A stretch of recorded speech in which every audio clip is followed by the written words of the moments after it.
사도행전 17장 26절 인류의 모든 족속을 한 혈통으로 만드사 온 땅에 거하게 하시고 저희의 연대를 정하시며 거주의 경계를 한하셨으니. 자, 몇 가지 말씀하셨는데, 첫째, 세상의 모든 사람은 한 혈통이다, 한 핏줄이다, 그 말입니다. 그 다음에 또 한 가지는 온 땅에 거하게 하셨다. 사는 지역이 땅이라는 겁니다. 온 세상. 저희의 연대를 정하셨다. 시작과 끝 알 수는 없지만 이미 시작했죠. 끝나는 날을 하나님이 결정하셨다는 거예요. 그러니까 사람은 어느 한 지역에서 모여서 사는 게 아니라 온 세상에 퍼져서 살도록 하나님이 정해놓으셨다는 거죠. 그 다음에 네 번째가 거주의 경계를 한하셨으니 이 땅에서만 살도록 허락하신 거예요. 아무리 사람이 달나라 가서 산다고 노력해도요, 안 됩니다. 왜? 하나님이 허락하지 않으신 부분이에요. 그 부분은. 자, 그런데 좀 생각해 보고 싶은 부분은 인류의 모든 족속을 한 혈통으로 만드셨다. 그러면 이건 시작하신 분만이 말할 수 있는 거죠. 이 시작이라고 하는 것은요, 아무나 말할 수 없는 부분이라고 하는 걸 기억하셔야 돼요. 자, 우리가 이런 아름다운 사진들을 볼 수 있는 것이 얼마 안 됐습니다. 1930년 이후에 와서나 이런 사진들을 볼 수 있게 되었어요.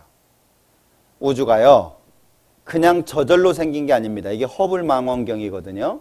이게 우주가요, 정말 다양한 모습으로 아름답게 지어져 있어요.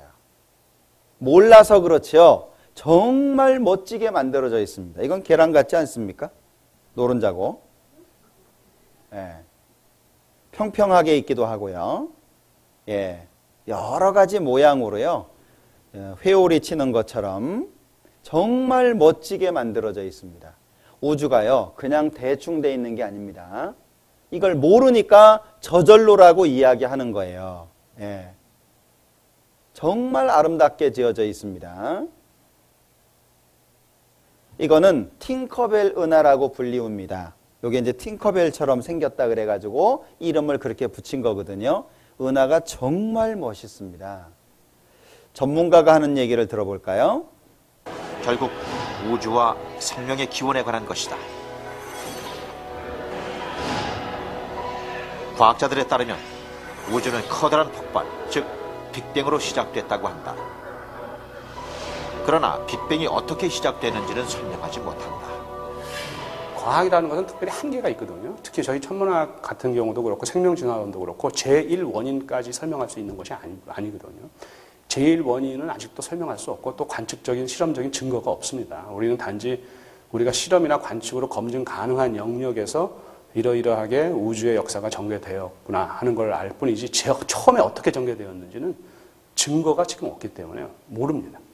그러니까 모른다고 하는 것이 정직한 고백인데, 자, 마지막에 뭐라고 말씀하고 있죠? 이분은 전문가입니다. 많은 공부를 한 겁니다. 전문적인 수업을 받은 사람입니다. 모른다고 말하는 것이 정직한 고백이라는 거예요. 근데 성경은 뭘 말씀하고 있죠? 시작을 말씀하고 있어요. 사람은 모른다라고 하는 게 정직한 고백인데 아무리 공부를 많이 해도 시작, 모른다는 거예요. 그런데 성경은 그 시작을 말씀하시고 있어요. 하나님만이 하실 수 있는 말씀이거든요. 인류의 모든 족속을 한 혈통으로 만드셨다. 틀림없습니다. 그래서 지금은 혈액형만 맞으면 주고받을 수 있어요. 모든 사람들은. 흑인, 백인, 아프리카 상관없습니다. 다 주고받을 수 있어요. 혈액형만 맞으면. 한 혈통으로 만드셨다는 것이 사실이기 때문에 그렇습니다.